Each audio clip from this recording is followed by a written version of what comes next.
To move, right? Move to live. Now, if we're going to be moving to live, there's something that is going to be very important. And that is, we're going to need happy feet. Would you agree with me? Yes. Right. If our feet are not happy or not healthy, we're not going to be inclined to move. And so tonight, our health nugget will be focusing on the importance of taking care of our feet. That we put our best feet forward. All right, there's a PowerPoint. Now, why do we need healthy feet? Okay, as I said before, yes. Now, our feet, we have two, and they are possibly the most abused and often used part of our body, with walking and running to do our everyday tasks, right? Yet when it comes to our health and beauty routines, feet and toenails often get neglected.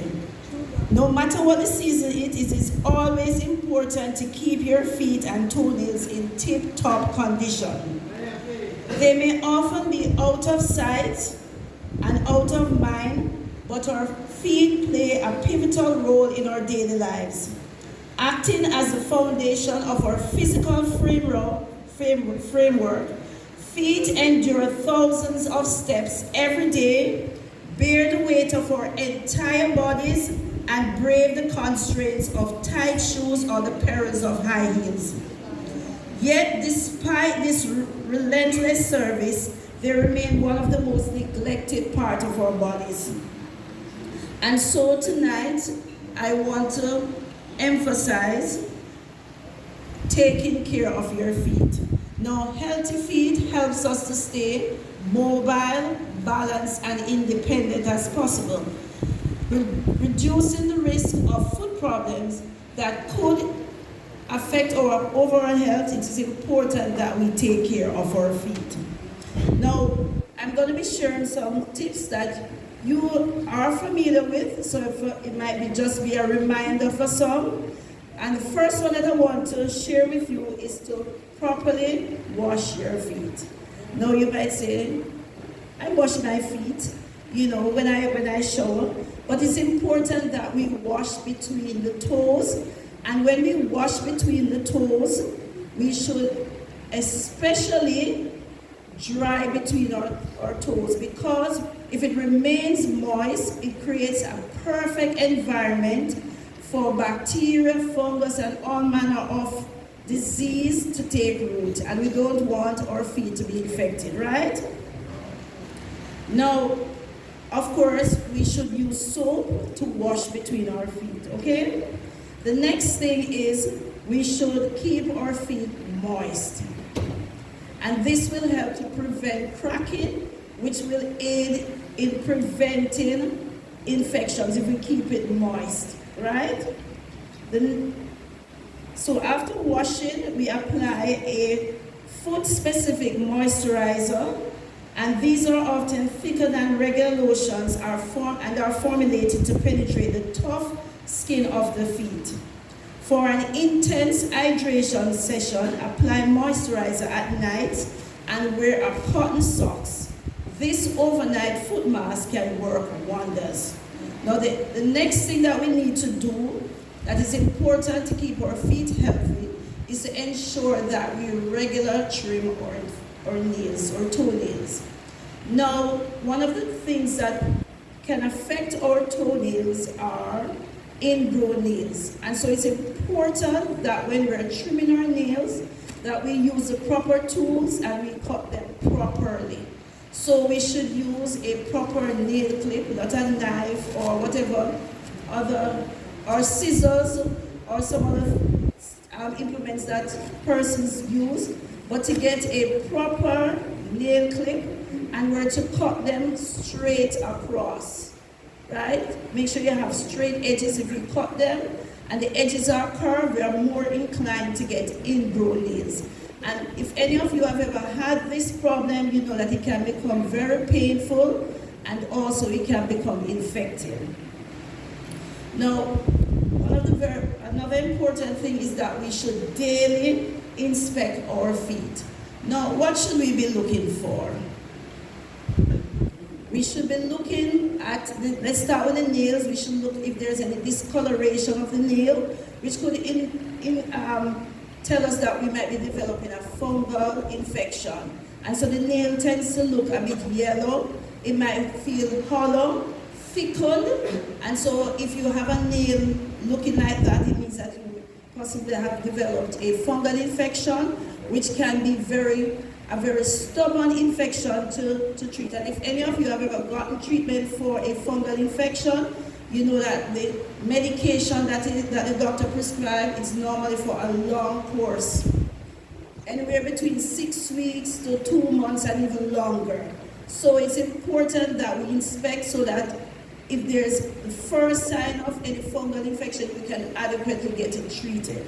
So of course, we're going to look for bunions, corns, and calluses, and I'm sure we all know what those look like. And also, we should look for any deformities. Now, one of the common deformities, and it affects mainly females, well also males, which can occur in that our great toe or big toe as we know it becomes deviated. So instead of our big toe being straight like the rest of the nail, you notice that it's a bit curved. And so oftentimes that results from wearing too close a fitted shoe. And we're going to mention proper footwear a little later.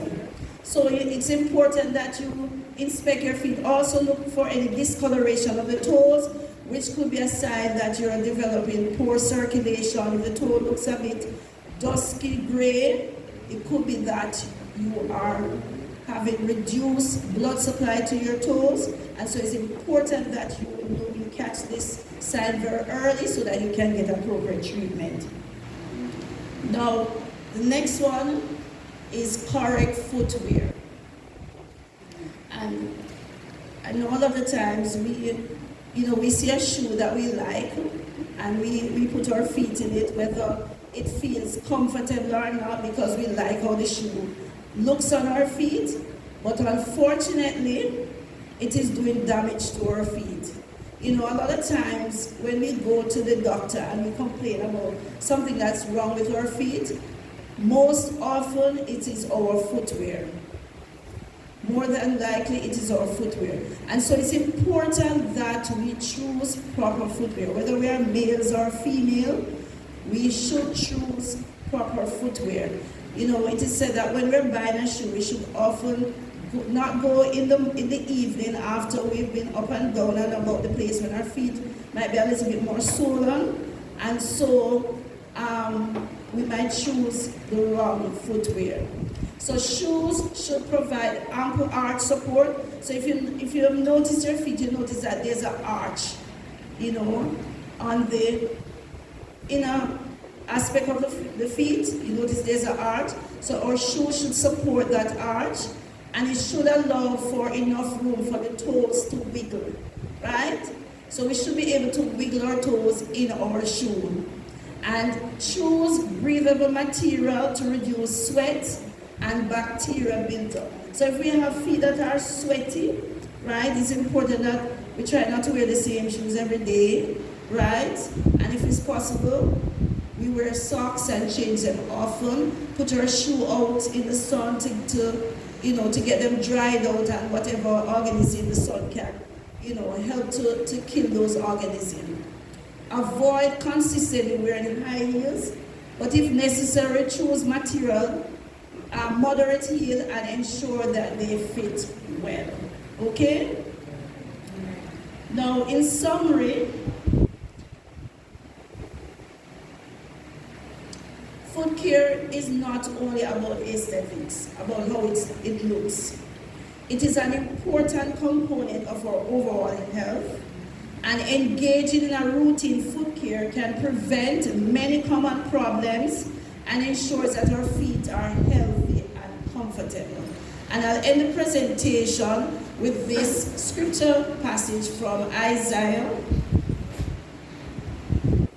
And it says, how beautiful upon the mountain are the feet of him that bringeth good tidings, that publisheth peace, that bringeth good tidings of good, that publisheth salvation, that said unto Zion, thy God reigneth. And that's from Isaiah 52, verse 7.